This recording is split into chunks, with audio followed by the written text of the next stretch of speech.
Hello and welcome to Kitco Mining's Investments Trends with me, Paul Harris, in which today we're looking at silver exploration in Peru. Joining me is Daniel Earle, President and CEO of Highlander Silver, which trades on the TSX under the ticker HSLV. Daniel, welcome back to Kitco. Thanks for having me. Let's start off at the top talking about silver. Silver seems to be quite sticky at $50 an ounce. The silver gold ratio is still about 80-1. Daniel, where are we in the silver cycle, do you think? I think we're still relatively early in the cycle. If you just look at kind of the big picture architecture of a normal precious metals bull market, and I think there are reasons to believe that this is a more powerful market. I would describe it as a structural bull market. Then what we would expect to see is gold really leading that cycle. And if you think of it in relation to silver, then you're looking at the gold-silver ratio. You'd expect that gold-silver ratio to be trending higher in the first part of the cycle. And certainly that's what we saw. It reached a peak of 106, 107-1. And then around about the middle of the year, silver started outperforming. And typically what we'd expect across the cycle is for that ratio to basically be cut in half. And so if you think about the highs that we got to, that implies that by the end of the cycle, we should be looking at, a gold-silver ratio that's in the 50s. We're sitting at about 80 currently. And so, the direction forward, it depends on what your macro framework is. I think most people would have kind of the consensus view that there's going to be a global reacceleration of growth in 2026 and beyond. So this will be underpinned by, the Fed cutting cycle, in the United States, the one big beautiful bill and stimulus checks and things like that. And if that's your view, then it makes sense that you would expect the silver price to continue to outperform. Silver, remember, is part precious metal, part industrial metal. And that industrial component should be giving it a lift relative to gold if that, kind of macro framework is indeed what plays out. So I think there's very good reason to stay constructive on silver relative to gold. But of course, we're also bullish gold. Now, I think an important thing to highlight here, Daniel, is that reversion to the mean of, let's say, 50 to 60-1 gold-silver ratio. That's what you're suggesting is not because the gold price is going to come down. The gold price is going to perhaps continue to go up, but it's more the silver price is going to go up more so or more aggressively than the gold price. Yeah, absolutely. And these metals, it's important to understand these are volatile metals, and we're in a particularly volatile period in terms of all the news that we've seen. If you just think about the kind of tsunami of disruptive market news that we've seen over the course of this year, it's actually surprising, I would say, that we've had so little volatility in these metal prices. And so, I think it's important to look at the spot prices relative to the moving averages. That gives you an idea, of how strong the performance has been. And so when you get metal prices like we saw, a few weeks ago, really detaching away from those moving averages. So, large separations to the upside, when the price trend starts moving parabolic. Obviously, that's when you're setting yourself up on any news event or disruption in the market environment. That's when you're setting yourself up for a pretty sharp correction. And certainly, we've seen that volatility to the downside recently. That's absolutely normal. In fact, that the kind of volatility that we've seen is actually small in comparison to what we might expect in a typical precious metals bull market. And I think that tells you also something about the difference between this market and prior markets. I described it as a structural bull market. I think there are important secular drivers, that underpin that both for gold and for silver. And I think that's lending support. Now, the sort of pullback or that correction you mentioned, that's only been, 10, 15%. So in the grand scheme of things, not that big. Now, Highlander, you managed to do a bought deal financing before that correction occurred. You seem to have timed it perfectly. In all, you brought in about 95 million Canadian dollars. in an oversubscribed bought deal financing. The appetite for silver stocks is definitely coming back. How tough was that raise, Daniel? How much of a discount did you have to give? And anyone of note, new of note, came into the company? Yeah, and just let me just point out, we weren't trying to time it for the top of the market. We're trying to be as investor friendly as possible and really leave returns on the table for investors. And so the timing of that wasn't that we saw an interim top in the market or anything like that. In fact, the view that we had forward was that we had some very powerful catalysts in front of us, including drill results where we published subsequent to the close of that financing, the best drill results that we've ever put out on this project. And then we've got a potential, second set of results subsequent to the financing coming very, very soon. And then possibly an index edition and another series of catalysts after that. So I think there was a very good view forward of being able to generate returns for investors. Obviously, the way that the market played out, we've had a little bit of a correction in the metal markets and, equity markets as a whole. And then overlaid on top of that, obviously, when you put up a large financing as we did relative to the market capitalization of the company, so this would have been one of the larger financings on that basis in the silver sector that we've seen this year. There's a period of digestion that occurs, and so on some of the financings that we saw earlier this year, like Vizsla Silver and Abra Silver and so on, you can see in the market that period of digestion is around about a couple months, 6 to 8 weeks. Certainly, there's some overlay of that effect as well. But look, in terms of the financing, the demand was very, very strong. We set out to raise $75 million, and even that was a larger financing than we had initially contemplated. We can get into that discussion because that relates to a conversation with our key strategic investors, the Lundins. But going out for $75 million, the demand was well in excess of $200 million of outside demand, and that's excluding the Augusta Group and the Lundins and our other strategic investor, Eric Sprott, all of whom wanted to participate in the financing. So there was a lot of demand there.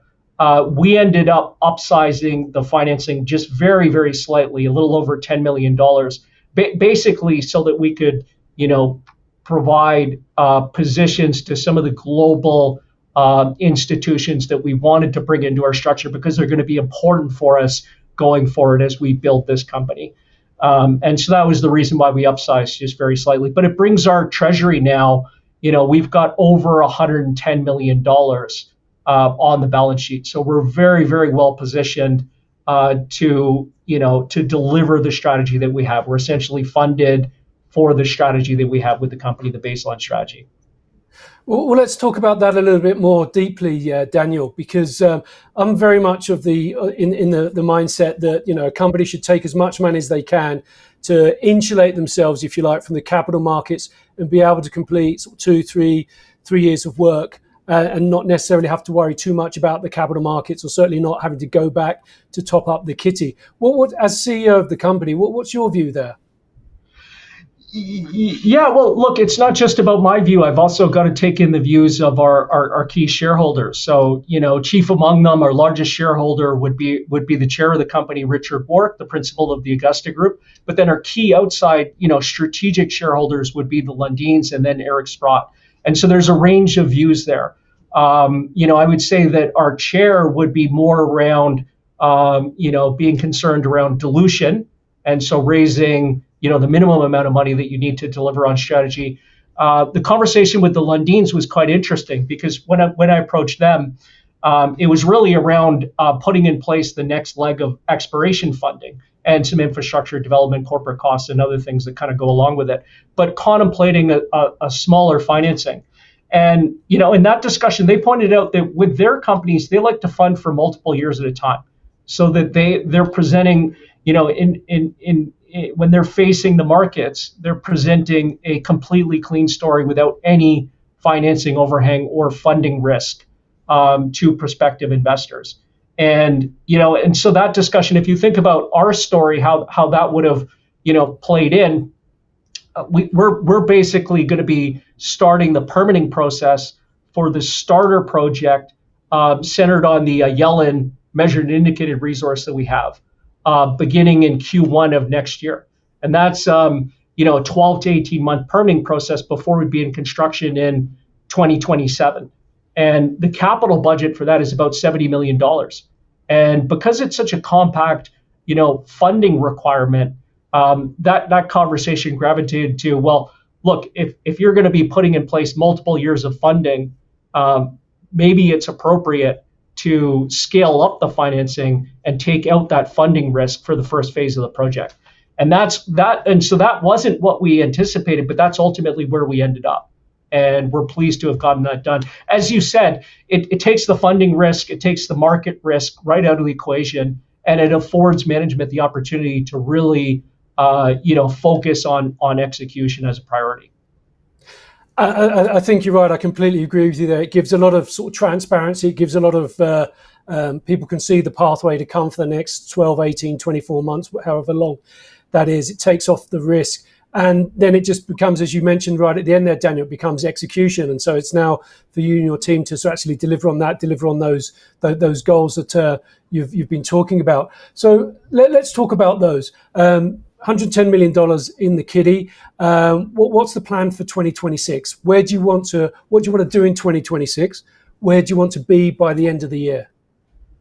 Yeah, absolutely. So part of this is news that's on the come. So I'll come to that point. But let me just talk about the first part of the strategy. Really, the key plank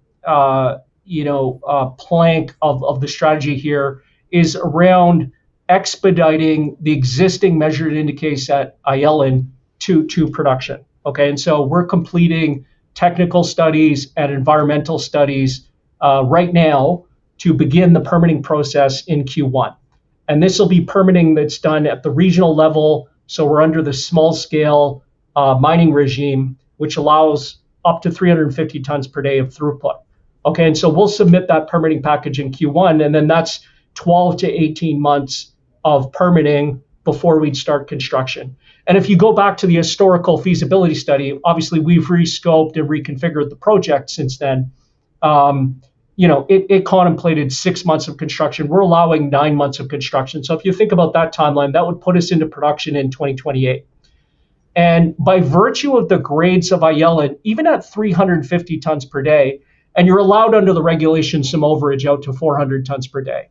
So just bear that in mind. But at 350 tons per day, you're talking about production potential of 80,000 ounces of gold, 2 million ounces of silver as a run rate from 2028. And at spot prices, that's that implies something like $400+ million of EBITDA potential. And if you think about where this company is situated today, we'd be trading at less than one turn of that very forward EBITDA run rate potential with a base case project around Yellen. So that's something that's incredibly exciting for shareholders. We've now put in place all the funding that we need to deliver that based on our preliminary expectations. And so that's kind of the key focus in working towards that. The second part of the strategy is really around growth. And this is the reason, one of the main reasons that we got involved in the property in the first place. So number one, obviously, you've got an exceedingly high grade resource at Yellen as a starting point. But just as important is the growth potential, where we see this as a property that is going to be yielding growth for at least a decade out into the future. Okay, so this really is a project that has potential to be a tier 1 gold silver project.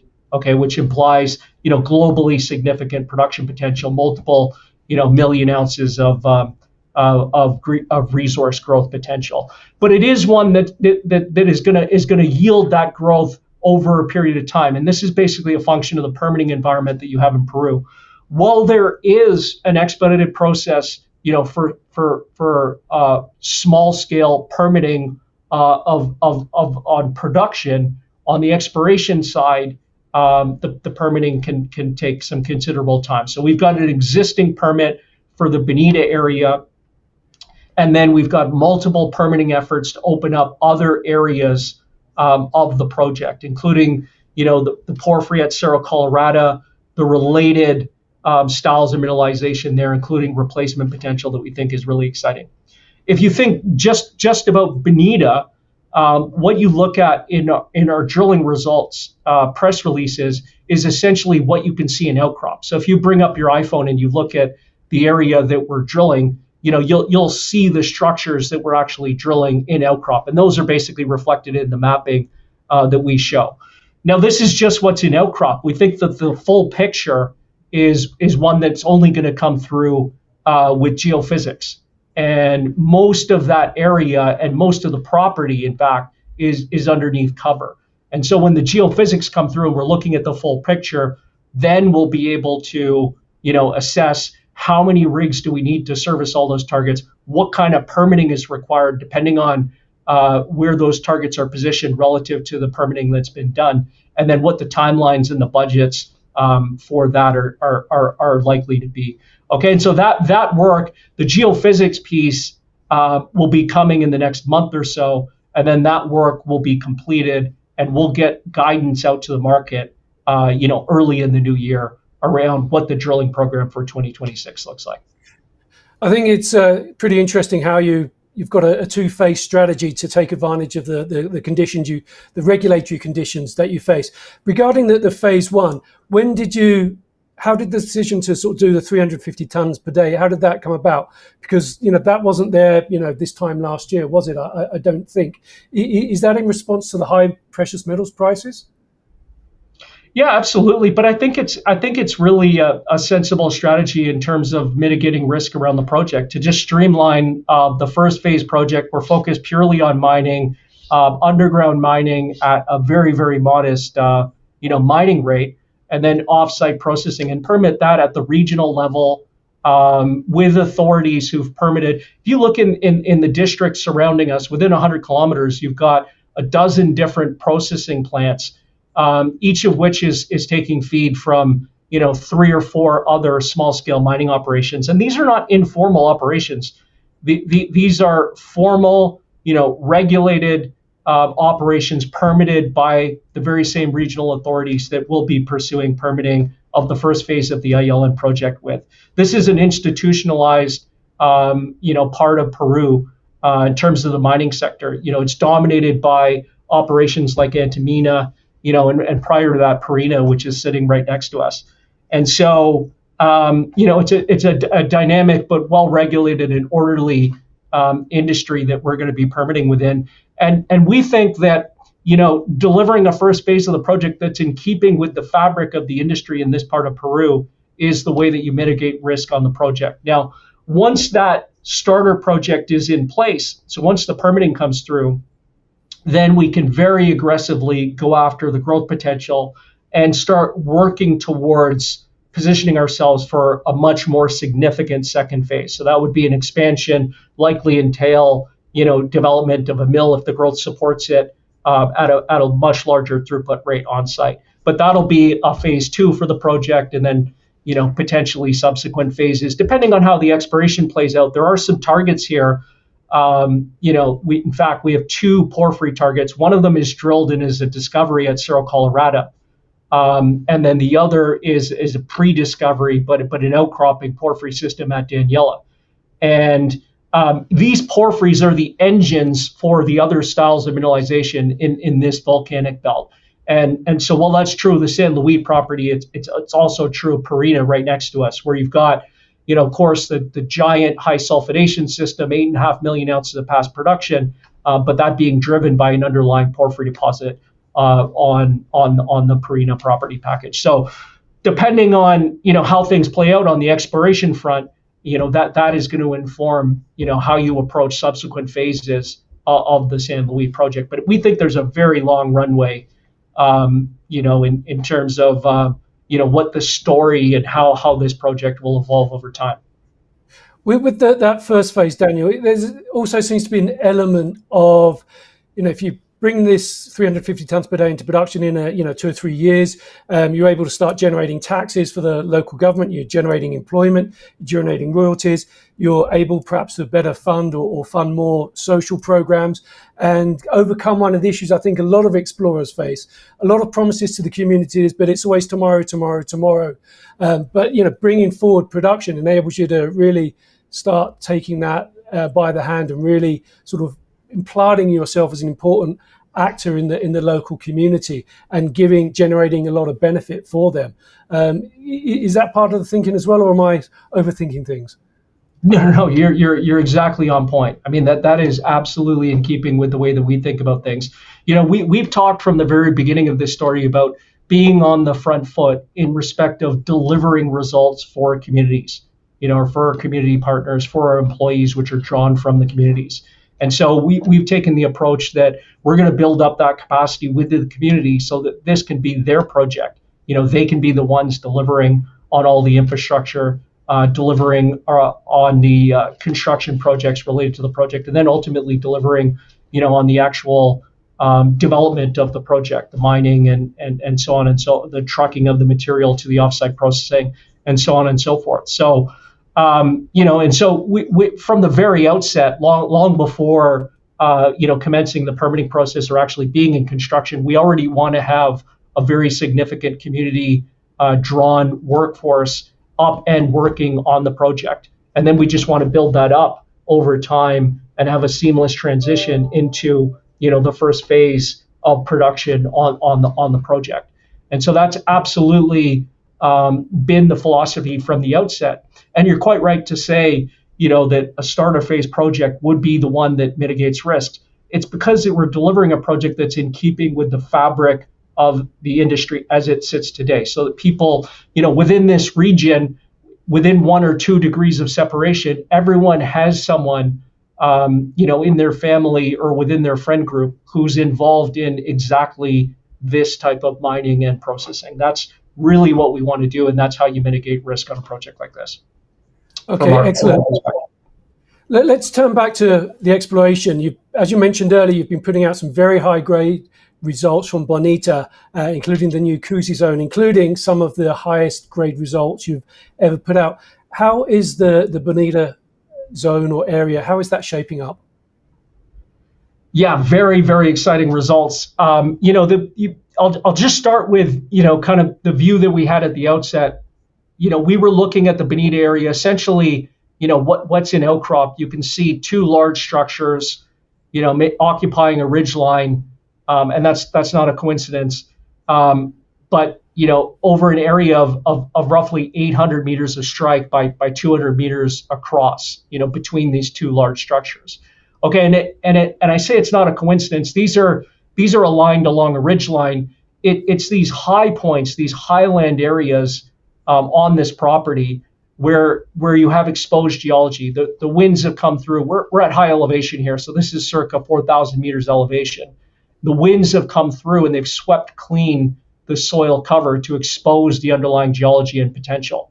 And so here at Bonita, you're basically looking at the crest of a ridge line where you have veins exposed, while the flanks of that ridge line are underneath soil cover.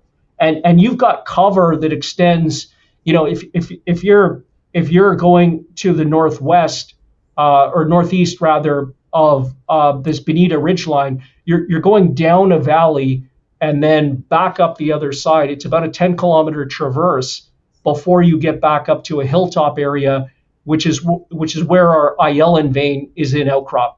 And that's another highland area where you've got, an exposure of geology. In that case, you've got a vein field. So it's a larger exposure. You've got a vein field of something like a dozen veins that need to be drilled out. Those represent part of the growth opportunity in the Ayelen area. But most of this property is underneath cover. So the initial view was just what you're looking at along the ridgeline.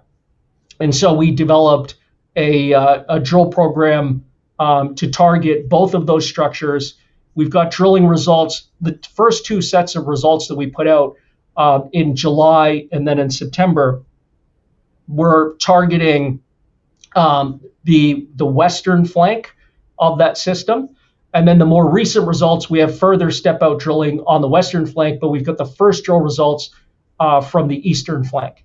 Okay, and those results have been better than expected. We were targeting, these are just on average 100-meter holes and drilling into the crest of a ridgeline. So if you think about, what that might look like in terms of a mining shape, that very conveniently, fits into a shallow open pit here potentially. And so for open pits at small scale, you want to be looking for a grade better than 1 gram per ton. We thought if we can get an average grade in our drilling of 3 to 4 grams per ton, we'd be very happy with that. If you look at the highlights of the drilling results, we're pretty consistently well above that grade range. So in the first set of results, the highlight hole there was something like 23 meters of nearly 5 grams per ton gold plus silver. Second set of results, your highlight hole is something like 25 meters of 7.5 grams gold with silver. So those are just better results than the kind of range that we were targeting here. In the most recent set of results, which are the first results from the eastern structure, the highlight hole is now up at 24 meters of 15.5 grams gold and 75 grams of silver. These are now starting to be spectacular results for an open pit setting. We would argue these are some of the best results that any company in the silver sector is putting out for exploration, especially if you're considering only open pit targets like we have here at Bonita. So I think, that initial view, we probably overperformed relative to that. And now it looks like we may be heading, in terms of our drilling results, to a better average grade than that. But this is really just the beginning. This is just what's in outcrop. The full picture here is only going to come through with the geophysics.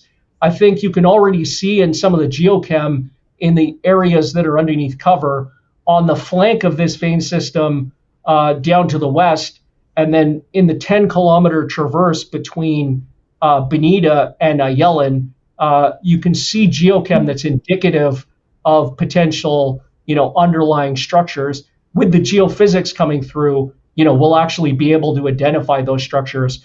And the first area that we've surveyed here around Bonita, we'll have those results within the next month or so. And that'll be the first time that anyone is really able to get a sense of what the scale of the opportunity is at Bonita. So it's very, very exciting. Now, this may be a bit preliminary as a question, Daniel, given that the geophysics results aren't in yet. But if they're good and exciting and you see what you want to see, potentially how much drilling do you anticipate Highlander doing next year? Well, we could certainly expand. We talked about having regulatory approval for a second rig, which we had applied for over the summer. We can certainly apply for additional rigs in the future. We haven't done so yet. We really want to take stock of where we're at with the drilling results, with the geochem, some of the mineralogical work and age dating work that we've done, and then of course the geophysics, and really take all of that information in and develop a plan for 2026 here by the end of the year. And so once that work is completed, I'll have that information out to the market in terms of a guide for a 2026 drilling program. But I think it stands to reason that we're going to be looking at an expanded program. Obviously now we've got the full funding in place that we need to have the flexibility to be able to really ramp things up in terms of the drilling program at Bonita. But it's not just about Bonita. There's a much larger opportunity on this property package. And we're also doing baseline work in terms of structural mapping, geochem, and we're doing some permitting around geophysics to open up the area to the east of Bonita and then all the way out and inclusive of the Cerro Colorado area, which is that confirmed porphyry discovery with a bunch of really splashy mineralization around that. When you talk to precious metal investors about porphyry deposits, and relatively low values of kind of copper mineralization and so on, it doesn't really get the juices going. but there is some pretty splashy mineralization around Cerro Colorado. So some of the historical drilling in there, you've got intercepts like 14 meters of 14% lead and zinc, some copper, and several ounces of silver and some gold values as well. So it's not just about the porphyry. There's also some pretty splashy breccia-hosted mineralization, polymetallic veins, and we think probably the most exciting target is actually the replacement potential, where that porphyry system cuts across the carbonates at depth and has just never been tested. So 2026 is going to be a really exciting year. People obviously are focused on, the drilling at Bonita and being able to ramp that up, but there's a much larger story that we're going to be sharing with people in 2026 on this property. Okay, well, thanks for that update, Daniel. There's a couple of other things I sort of want to check off my list of updating, getting an update from you. I want to go back to the fundraising you did in September. Intriguingly, the news release said the proceeds could also be used for acquisition activities. What do you have your eye on? Where do you see opportunities in that regard? Yeah, well, look, I think I kind of alluded to it, a very dynamic district within 100 kilometers. You've got a dozen processing operations, in this, in the vicinity of this project. You think about what the trucking potential is for material at the grade of Ellen, you're basically talking about 20 cents per ton per kilometer. So you can truck this material a good long way before it even registers in terms of the economics of the project.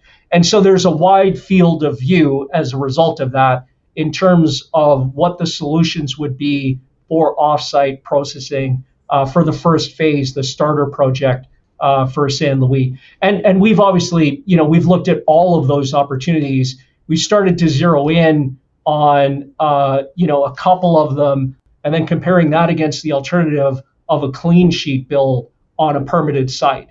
And so we're still doing that work. There are some pros and cons related to each. On the pro side, with some of the existing operations, if they're also doing mining, then obviously there's mining and exploration potential that would be associated with that kind of opportunity. In terms of the clean sheet solution, well, you're talking about a clean sheet, and so you're building from scratch, and you can build it to a particular standard and specification that's optimized for the IL and material and feed that you're going to have there. So there's pros and cons on both sides. We haven't made any decision. There's nothing that's imminent on that front, but I think it's possible. And now we're funded where if we did want to go down the route of M&A, and it would be small M&A, this would be true, kind of bolt-on. We're talking about $10 to $20 million acquisition size, where that cost would be equivalent to the cost of building a clean sheet milling facility. So this is budgeted for under our plans. That is potentially something that you could see in the first half of next year. So not imminent, but within the first half of next year, that's certainly possible. And I think that would be very welcome by the market, because you're talking about just another step, another meaningful step towards de-risking the first phase of this, very, very robust project that we have. Okay, thank you. Now, you mentioned earlier the possibility of Highlander Silver being included in some ETFs. A couple of those will be rebalanced next year. The next one up, though, is the SILJ. That's due to, rebalance later this month. Any idea when you'll know whether you'll be in that or not? Well, certainly we'll know by the end of the month whether we've been added to that index. I think we meet all of the criteria. It stands to reason that we should be added, but it is not a mechanical process, so it's subjective. If we don't get added this time around, then we'd get added in the next update, which would be in the first half of next year. If we do get added, then obviously that springboards us into a series of potential further index adds in 2026. And so those would be the SILJ, the GDXJ, and then depending on how the capitalization of the company evolves, potentially some of the larger indexes could follow from that. And so if you look at the sequence with some of the companies that were added earlier this year, like Vizsla Silver, Discovery Silver, that was a very powerful catalyst in terms of propelling them with an expanding market, and obviously those companies doing very good things to enhance the value proposition to the market. But those index ads were very powerful in terms of catalyzing growth in both the share price and the liquidity of the companies, and those are things that would be very welcome to us. So you could never we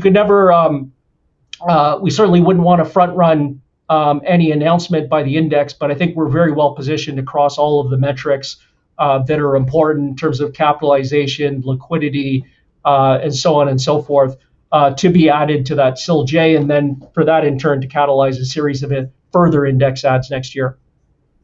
Okay, well, fingers crossed on that. Congratulations on a successful 2025, Daniel, and best of luck with the plans that you were talking about that are going to come to fruition or be advanced next year. Daniel Earle, thank you very much for joining us today. Thanks for having me. Much appreciated. And Highlander Silver trades on the TSX under HSLV. And if you like what you see, don't forget to hit that subscribe button. I'm Paul Harris, and this is Kitco Mining.